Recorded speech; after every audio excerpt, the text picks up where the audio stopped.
ലോകത്തെ ഏറ്റവും കരുത്തനായ വ്യക്തിയായിട്ട് ലോകം മുഴുവൻ വാഴ്ത്തിയ ആളാണ് വ്ളാഡിമിർ പുടിൻ. ഏറ്റവും വലിയ പ്രതിസന്ധിയിലൂടെയാണ് ഇന്ന് അദ്ദേഹം കടന്നു പോകുന്നത്.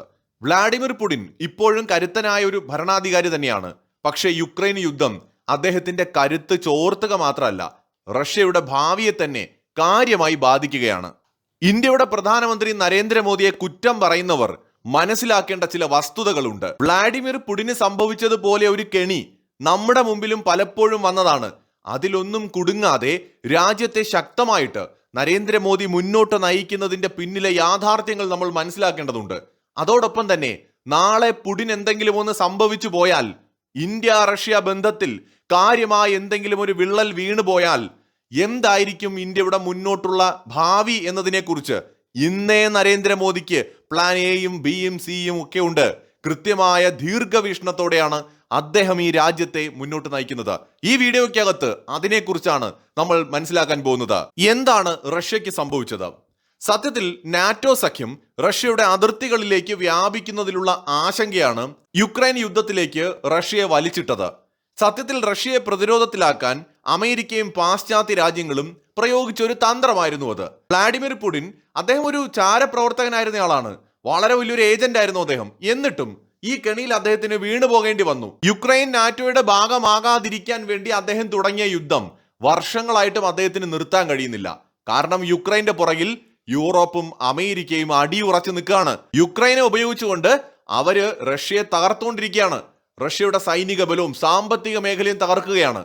സോ ഇത് നമ്മുടെ മുമ്പിൽ ഒരു പാഠമാണ്.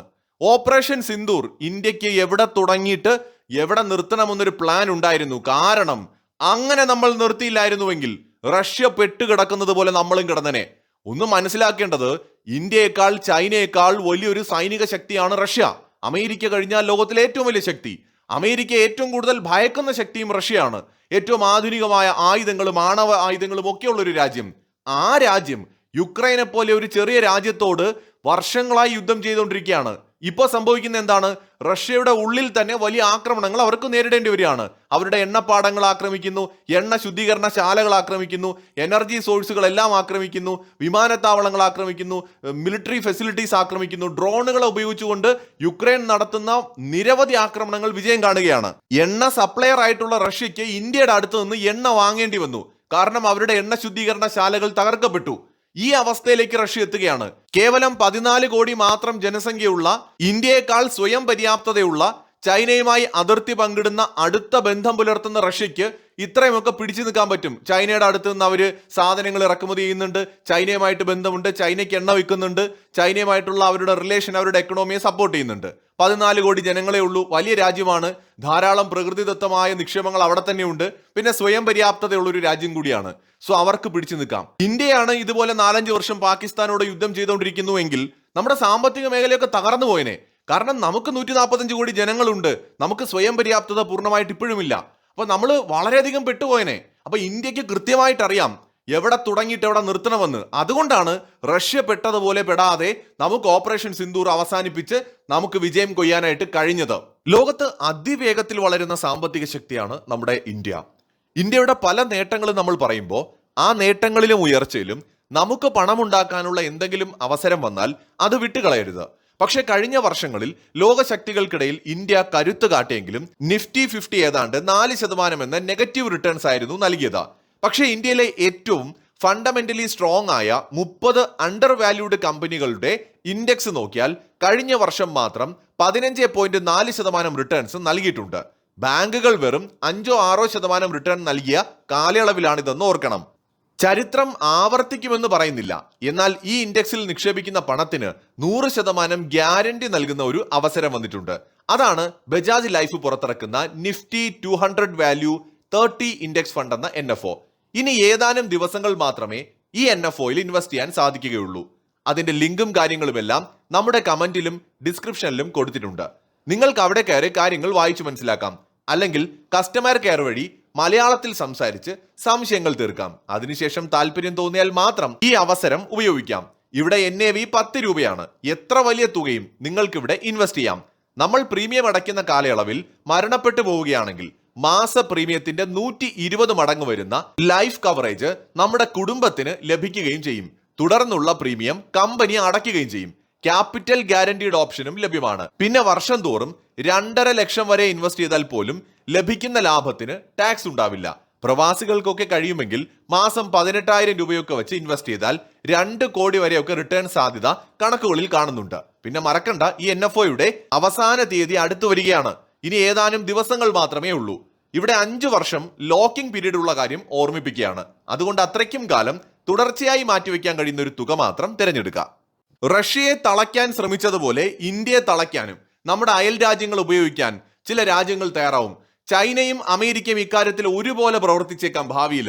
ഒന്നുകിൽ അവർ പാകിസ്ഥാൻ ഉപയോഗിക്കാം, ഇല്ലെങ്കിൽ ബംഗ്ലാദേശിനെ പോലും ഉപയോഗിക്കാം. ഇപ്പൊ ഇന്ത്യയും ബംഗ്ലാദേശും തമ്മിൽ ഒരു പ്രശ്നം ഉണ്ടാക്കുന്നു, പുറകിൽ നിന്ന് ചൈനയോ അമേരിക്കയോ സപ്പോർട്ട് ചെയ്ത് കൊടുക്കുന്നു. അല്ലെങ്കിൽ ഇന്ത്യയും പാകിസ്ഥാനും തമ്മിൽ യുദ്ധം ഉണ്ടാകുമ്പോൾ പുറകിൽ നിന്ന് ചൈനയോ അമേരിക്കയോ ഇന്നിപ്പോ യുക്രൈനെ സപ്പോർട്ട് ചെയ്യുന്ന പോലെ സപ്പോർട്ട് ചെയ്ത് കൊടുക്കുന്നു. ദീർഘകാലം നമുക്ക് യുദ്ധം ചെയ്യേണ്ടി വന്നു കഴിഞ്ഞാൽ നമ്മുടെ സാമ്പത്തിക മേഖല തകരും, നമ്മുടെ സ്വപ്നങ്ങൾ ഇല്ലാതാവും, നമുക്ക് എക്കണോമിക്കലി ഗ്രോ ചെയ്യാൻ പറ്റില്ല, നമ്മുടെ മിലിറ്ററി വലിയ രീതിയിലുള്ള വെല്ലുവിളികൾ നേരിടും. സോ ഒരു രാജ്യത്തെ തകർക്കാൻ ഇതുപോലെയുള്ള കൃത്രിമ യുദ്ധങ്ങളിലൂടെ കഴിയുമെന്ന് പാശ്ചാത്യ ലോകം നമുക്ക് കാണിച്ചു തരികയാണ്. യുക്രൈനെ ഉപയോഗിച്ചുകൊണ്ട് പഴയ സോവിയറ്റിന്റെ ഭാഗമായിരുന്ന ഏതാണ്ട് ഒരേ ചരിത്രം പേറുന്ന യുക്രൈനെ ഉപയോഗിച്ചുകൊണ്ട് തന്നെ അവര് റഷ്യയെ തകർക്കുകയാണ്. നമ്മളും ഇത് ഓർത്തു വയ്ക്കണം. ബംഗ്ലാദേശും പാകിസ്ഥാനും വെളിയിൽ നിന്നുള്ള ഏതെങ്കിലും രാജ്യങ്ങളല്ല, നമ്മുടെ ചരിത്രത്തിന്റെ ഭാഗമാണ്. നമ്മുടെ ഭാഗമായിരുന്ന ജനതയാണ്, നമ്മുടെ ഭാഗമായിരുന്ന ഭൂപ്രദേശമാണ്. ഇന്ന് വ്യത്യസ്ത രാജ്യങ്ങളാണ്. ഒരു കാലത്ത് സോവിയറ്റിന്റെ ഭാഗമായിരുന്ന യുക്രൈനെ പോലെ വിശാല ഇന്ത്യയുടെ ഭാഗമായിരുന്നു പാകിസ്ഥാനും ബംഗ്ലാദേശും. സോ ഇവരെ ഉപയോഗിച്ചുകൊണ്ട് നാളെ നമ്മുടെ രാജ്യത്തെ തകർക്കാനും ഒരു പക്ഷെ അമേരിക്കയോ അല്ലെങ്കിൽ ഒരു പക്ഷെ ചൈനയോ ഒക്കെ ശ്രമിക്കാനുള്ള സാധ്യത നമ്മുടെ ഗവൺമെന്റ് മുന്നേ കണ്ടിട്ടുണ്ട്. അതുകൊണ്ടാണ് അതിനെ പ്രതിരോധിച്ച് മുന്നോട്ട് പോകാൻ മോദി സർക്കാരിന് കഴിയുന്നത്. ഇന്ത്യയുടെ വേഗത്തിലുള്ള സ്വയം പര്യാപ്തതയിലേക്കുള്ള നീക്കങ്ങളെല്ലാം ഭാവിയെ മുന്നിൽ കണ്ടുകൊണ്ടാണ്. റഷ്യക്ക് പറ്റിയ ഒരു അമളി നമുക്ക് പറ്റരുത്. നമ്മൾ എന്തുകൊണ്ടാണ് ഈ ഓയിൽ പർച്ചേസ് തന്നെ ഒരുപാട് രാജ്യങ്ങളിൽ നിന്നായിട്ട് വൈവിധ്യമായ രീതിയിൽ നമ്മൾ മാറ്റിയത് എന്തിനാന്ന് ചോദിച്ചാൽ, ഏതെങ്കിലും 1-2 രാജ്യത്തെ ഡിപ്പെൻഡ് ചെയ്താൽ പണി കിട്ടാൻ ചാൻസ് ഉണ്ട്. ഇപ്പൊ നമ്മൾ റഷ്യയിൽ നിന്ന് വാങ്ങുന്നു, അമേരിക്കയിൽ നിന്ന് വാങ്ങുന്നു, വെനസ്വേലയിൽ നിന്ന് വാങ്ങുന്നു, ഗൾഫിൽ നിന്ന് വാങ്ങുന്നു, ആഫ്രിക്കയിൽ നിന്ന് വാങ്ങുന്നു, കിട്ടാവുന്ന എല്ലായിടത്തു നിന്നും നമ്മൾ എണ്ണ വാങ്ങുന്നുണ്ട്. അപ്പോൾ ഏതെങ്കിലും 1-2 രാജ്യത്തിനെ നമ്മൾ ഡിപ്പെൻഡ് ചെയ്യുന്നില്ല. അതുപോലെ റഷ്യൻ പ്രസിഡന്റ് വ്ളാഡിമിർ പുടിൻ നാളെ അദ്ദേഹം അങ്ങ് മരിച്ചു പോവാണെന്ന് കരുതുക, അതല്ലെങ്കിൽ അദ്ദേഹം അധികാരം നഷ്ടപ്പെടുന്നു എന്ന് കരുതുക. പകരം ഒരാൾ റഷ്യയുടെ പ്രസിഡന്റ് ആയിട്ട് വരികയാണ്. അയാൾ ഒരു ചൈനീസ് അനുകൂലിയായിട്ടുള്ള ആളോ അല്ലെങ്കിൽ ഒരു അമേരിക്കൻ താല്പര്യമുള്ള ആളോ ആണെന്ന് കരുതുക. അതായത് അമേരിക്കയോട് കൂറും വിധേയത്വമുള്ള ഒരാൾ, മുഹമ്മദ് യൂനിസ് ബംഗ്ലാദേശിൽ വന്നതുപോലെ. അതല്ലെങ്കിൽ ഒരു ചൈനയുടെ പാവയായിട്ടുള്ള ഒരാള് റഷ്യയുടെ പ്രസിഡന്റ് ആയിട്ട് പുടിന് ശേഷം അധികാരത്തിൽ വന്നാൽ ഇന്ത്യയും റഷ്യയും തമ്മിലുള്ള ബന്ധത്തിൽ എന്തെങ്കിലും അകൽച്ചയോ വിള്ളലുകളോ ഉണ്ടായി എന്ന് കരുതുക. നമ്മുടെ രാജ്യം എങ്ങനെ മുന്നോട്ട് പോകും? 2014 അത് സംഭവിക്കുന്നതെങ്കിൽ എന്റെ പൊന്നെ ചിന്തിക്കാൻ പോലും പറ്റില്ല, നമ്മൾ പെട്ടുപോകും. കാരണം നമ്മൾ അത്രമാത്രം ആ സമയത്ത് റഷ്യയെ ഡിപ്പെൻഡ് ചെയ്യുന്നുണ്ട്. എന്നാൽ ഇന്നാണ് അത് സംഭവിക്കുന്നതെങ്കിൽ നമുക്ക് അതിജീവിക്കാൻ കഴിയും. അതാണ് നരേന്ദ്രമോദിയുടെ plan B. Pro China president വരാനുള്ള പോസിബിലിറ്റി നമുക്ക് റഷ്യയിൽ ഒരിക്കലും തള്ളിക്കളയാൻ പറ്റില്ല. ചൈനയും റഷ്യയും ചേർന്നുള്ള ഒരു സഖ്യം ഇന്ത്യക്ക് ഭാവിയിൽ ചിലപ്പോൾ ഒരു വലിയ സുരക്ഷാ ഭീഷണി പോലും ആകാം. ഓർക്കേണ്ടത്, ജിയോ പൊളിറ്റിക്സിനകത്ത് സ്ഥിരമായ സുഹൃത്തുക്കളുമില്ല, ശത്രുക്കളുമില്ല, താല്പര്യങ്ങളാണ് പ്രധാനം. റഷ്യക്ക് അതിജീവിക്കണമെങ്കിൽ അതിർത്തി പങ്കിടുന്ന ചൈനയുമായിട്ടൊരു നല്ല ബന്ധം നിലനിർത്തിയേ പറ്റൂ. ചൈന വലിയൊരു ഫാക്ടറിയാണ്, ലോകത്തിന്റെ ഫാക്ടറിയാണ്. മാസ് പ്രൊഡക്ഷൻ നടത്താൻ കപ്പാസിറ്റി ഉള്ള ഒരു രാജ്യമാണ്. അവർക്ക് വലിയ സൈനിക സാമ്പത്തിക ശക്തിയുമുണ്ട്. ഇപ്പോൾ റഷ്യയെ പോലെ ഒരു രാജ്യത്തിന് അതിജീവിക്കാൻ അവരുമായിട്ടുള്ള സൗഹൃദം വളരെ പ്രധാനമാണ്. സോ അവരെ സപ്പോർട്ട് ചെയ്യുന്ന ഒരാൾ നാളെ റഷ്യയുടെ പ്രസിഡന്റ് ആയിട്ട് വന്നാൽ ആ പ്രസിഡന്റ് ഭരിക്കുന്ന റഷ്യയുടെ ഇന്ത്യയോടുള്ള സമീപനം നല്ല രീതിയിലല്ല എങ്കിൽ നമ്മൾ എങ്ങനെ മുന്നോട്ട് പോകും? അവിടെയാണ് ഇന്ത്യ പ്രതിരോധ മേഖലയിലടക്കം ഇത്ര തിടുക്കം പിടിച്ച് സ്വയം പര്യാപ്തത നേടുന്നതിനായിട്ട് പരിശ്രമിക്കുന്നത്. പ്രതിരോധ മേഖലയിലെ സ്വാശ്രയത്വവും വൈവിധ്യവൽക്കരണവും അതിന്റെ ഭാഗമാണ്. റഷ്യൻ ആശ്രയത്വം കുറയ്ക്കാനുള്ള നമ്മുടെ നീക്കങ്ങളും അതിന്റെ ഭാഗമാണ്. നിലവിൽ ഇന്ത്യയുടെ പ്രതിരോധ ഉപകരണങ്ങളിൽ റഷ്യൻ നിർമ്മിതമായിട്ടുള്ള ആയുധങ്ങൾ ഭൂരിഭാഗമായിരുന്നു എന്നതിൽ മാറ്റം വന്നു തുടങ്ങുകയാണ്. ഘട്ടം ഘട്ടമായിട്ട് നമ്മൾ ഇത് കുറച്ചുകൊണ്ടുവരികയാണ്. യൂറോപ്പിൽ നമുക്കൊരു അനുകൂല സുഹൃത്തിനെ നമ്മൾ ഉണ്ടാക്കിയെടുക്കുന്നത് അവിടെയാണ്, ഫ്രാൻസ്. നമുക്ക് ആവശ്യമായിട്ടുള്ള യുദ്ധവിമാനങ്ങൾ നമ്മൾ റഷ്യയിൽ നിന്ന് മാത്രമല്ല, ഇന്ന് ഫ്രാൻസിൽ നിന്ന് വാങ്ങുന്നുണ്ട്. റഫാൽ വിമാനങ്ങൾ, അതുപോലെ അന്തർവാഹിനികൾ ഫ്രാൻസുമായി ചേർന്ന് നിർമ്മിക്കുന്നുണ്ട്. ജർമ്മനിയുമായി ചേർന്ന് നിർമ്മിക്കാൻ പദ്ധതിയിടുന്നുണ്ട്. അമേരിക്കയുടെ പ്രഡേറ്റർ ഡ്രോണുകൾ, ജെറ്റ് എഞ്ചിനുകൾ എന്നിവ നമ്മൾ വാങ്ങുന്നുണ്ട്. ഇസ്രായേലുമായിട്ടുള്ള പ്രതിരോധ ബന്ധം ശക്തമാക്കിയിട്ടുണ്ട്. നോക്കൂ, നമ്മൾ അമേരിക്കയുമായിട്ടുള്ള പ്രതിരോധ ബന്ധം, ഇസ്രായേലുമായിട്ടുള്ള പ്രതിരോധ ബന്ധം, ഫ്രാൻസുമായിട്ടുള്ള ബന്ധം, അതുപോലെ തന്നെ ജർമ്മനിയുമായിട്ടുള്ള ബന്ധമൊക്കെ നമ്മൾ ദൃഢമാക്കുകയാണ്. ആത്മനിർഭർ ഭാരത് പദ്ധതിയിലൂടെ പ്രതിരോധ സാമഗ്രികൾ ഇന്ത്യയിൽ തന്നെ നിർമ്മിച്ച് സ്വയം പര്യാപ്തത നേടാൻ വേണ്ടിയിട്ട് ഇറങ്ങിയിരിക്കുകയാണ് നമ്മൾ. എന്ന് മാത്രമല്ല, സ്വകാര്യ കമ്പനികളെ വലിയ രീതിയിൽ ഇന്ത്യ പുഷ് ചെയ്യുന്നതും അതുകൊണ്ടാണ്. റഷ്യയുടെ എണ്ണയ്ക്ക് നാളെ നമുക്ക് തടസ്സം നേരിട്ടാൽ സൗദി, UAE, ഇറാഖ് തുടങ്ങിയ പശ്ചിമേഷ്യൻ രാജ്യങ്ങളിൽ നിന്ന് മാത്രമല്ല, ആഫ്രിക്കൻ രാജ്യങ്ങളിൽ നിന്നും, വെനസ്വേലയിൽ നിന്നും, അമേരിക്കയിൽ നിന്നും വരെ ക്രൂഡ് ഓയിൽ ഇറക്കുമതി ചെയ്യാനുള്ള കരാറ് ഇന്ത്യ റെഡിയാക്കിയിട്ടുണ്ട്. അതോടൊപ്പം തന്നെ പുനരുപയോഗ ഊർജ്ജമായിട്ടുള്ള സോളാർ, വിൻഡ്, ഗ്രീൻ ഹൈഡ്രജൻ, അതുപോലെ ആണവോർജ്ജം അടക്കം സകലതും ഇന്ത്യ തയ്യാറാക്കുന്നത് അതിനുവേണ്ടിയാണ്. E20 പെട്രോൾ അടക്കം കൊണ്ടുവരുന്നതും ഇതെല്ലാം മുന്നിൽ കണ്ടുകൊണ്ട് തന്നെയാണ്. ഇന്ത്യ ഒരു ചേരിയിലും ചേരാതെ പൂർണ്ണമായും സ്വന്തം താല്പര്യങ്ങൾക്ക് മുൻഗണന കൊടുത്തുകൊണ്ടുള്ള ഒരു നയമാണ് സ്വീകരിക്കുന്നത്. നാളെ റഷ്യയും ചൈനയും കൂടെ ഒന്നിച്ചിട്ട് ഇന്ത്യക്കെതിരെ വരികയാണെന്നുണ്ടെങ്കിൽ ആ ഭീഷണിയെ നേരിടാനായിട്ട് India US, Europe, Japan, Australia എന്നീ രാജ്യങ്ങളുമായിട്ടുള്ള സൗഹൃദത്തെ പരമാവധി ഉപയോഗിക്കും. ഗ്ലോബൽ സൗത്തിന്റെ നേതൃത്വം ഇന്ത്യ ഏറ്റെടുക്കുന്നതും ആ നിലയ്ക്കാണ്. ഏഷ്യ, ആഫ്രിക്ക, ലാറ്റിൻ അമേരിക്കൻ രാജ്യങ്ങളുടെ നേതാവായി മാറി ഇന്ത്യ അന്താരാഷ്ട്ര തലത്തിൽ സ്വാധീനം ഉറപ്പിക്കാനാണ് ശ്രമിച്ചുകൊണ്ടിരിക്കുന്നത്. ഇന്ത്യക്ക് റഷ്യയിലൂടെ കടന്നു പോകുന്ന ഒരു ഇടനാഴിയുണ്ട്, INSTC, അന്താരാഷ്ട്ര വടക്ക് തെക്ക് ഗതാഗത ഇടനാഴി. ഇതിന് പകരമായിട്ട് ഇന്ത്യ, മിഡിൽ ഈസ്റ്റ്, യൂറോപ്പ് സാമ്പത്തിക ഇടനാഴി ഇന്ത്യ റെഡിയാക്കുന്നുമുണ്ട്. അതായത് ഒരു ശക്തിക്കും ഇന്ത്യയുടെ മുന്നോട്ടുള്ള വളർച്ചയെ തടയാൻ കഴിയരുത്. ചൈനയും റഷ്യയും ചേർന്ന് തടയാൻ ശ്രമിച്ചാൽ മറുഭാഗത്തെ നമ്മൾ കൂടെ നിർത്തും. മറുഭാഗമാണ് നമുക്കെതിരെ വരുന്നതെങ്കിൽ ചൈനയും റഷ്യയും വരുന്ന ഭാഗത്തെ നമുക്ക് അനുകൂലമാക്കി ഉപയോഗിക്കും. ഈ തരത്തിൽ ഇന്ത്യ കൃത്യമായ പ്ലാനിങ്ങോട് കൂടിയിട്ടാണ് മുന്നോട്ട് പോകുന്നത്. നമുക്കൊന്നും പ്രെഡിക്റ്റ് ചെയ്യാൻ പറ്റില്ല. നാളെ എന്ത് സംഭവിക്കുമെന്ന് നമുക്ക് പറയാൻ പറ്റില്ല. ഇപ്പൊ ബംഗ്ലാദേശ് ഇന്ത്യ ബന്ധം ഇത്രയും വഷളാകുമെന്ന് ആരെങ്കിലും വിചാരിച്ചോ? ഹസീന എത്ര പെട്ടെന്നാണ് അധികാരം നഷ്ടപ്പെട്ട് പുറത്തുപോയത്. പുതിയ ആള് വന്നപ്പോൾ ഇന്ത്യ ബംഗ്ലാദേശ് ബന്ധം വളരെ മോശമായി.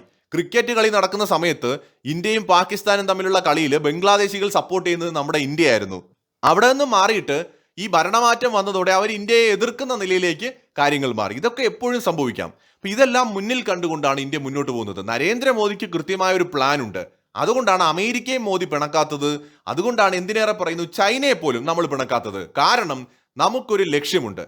2047 ആകുമ്പോൾ ലോകത്തൊരു രാജ്യത്തിന്റെയും സഹായമില്ലാതെ പൂർണ്ണമായും സ്വയം പര്യാപ്തത നേടിക്കൊണ്ട് ഏത് ഉപരോധങ്ങളെയും മറികടന്ന് അതിജീവിക്കാൻ കഴിയുന്ന ഒരു രാജ്യമായിട്ട് നമുക്ക് മാറേണ്ടതുണ്ട്. അതിനു വേണ്ടിയിട്ടാണ് മോദി ഈ പണിയെല്ലാം എടുക്കുന്നത്. പിന്നെ ഇന്ത്യയുടെ നേട്ടത്തോടൊപ്പം നമുക്ക് പണമുണ്ടാക്കാൻ സാധിക്കുന്ന ഒരു അവസരം വീഡിയോയുടെ തുടക്കത്തിൽ പറഞ്ഞിരുന്നു. ബജാജ് ലൈഫ് പുറത്തിറക്കുന്ന നിഫ്റ്റി 200 വാല്യൂ 30 ഇൻഡെക്സ് ഫണ്ട് എന്ന NFO. ഇനി ഏതാനും ദിവസങ്ങൾ കൂടി മാത്രമേ ഈ NFO ലഭ്യമാവുകയുള്ളൂ. അതിനാൽ ഡിസ്ക്രിപ്ഷനിലും കമന്റിലും കൊടുത്ത ലിങ്കുകളിൽ ജസ്റ്റ് ഒന്ന് കയറി ചെക്ക് ചെയ്ത് നോക്കാം. മറ്റൊരു വീഡിയോയുമായി വീണ്ടും കാണാം.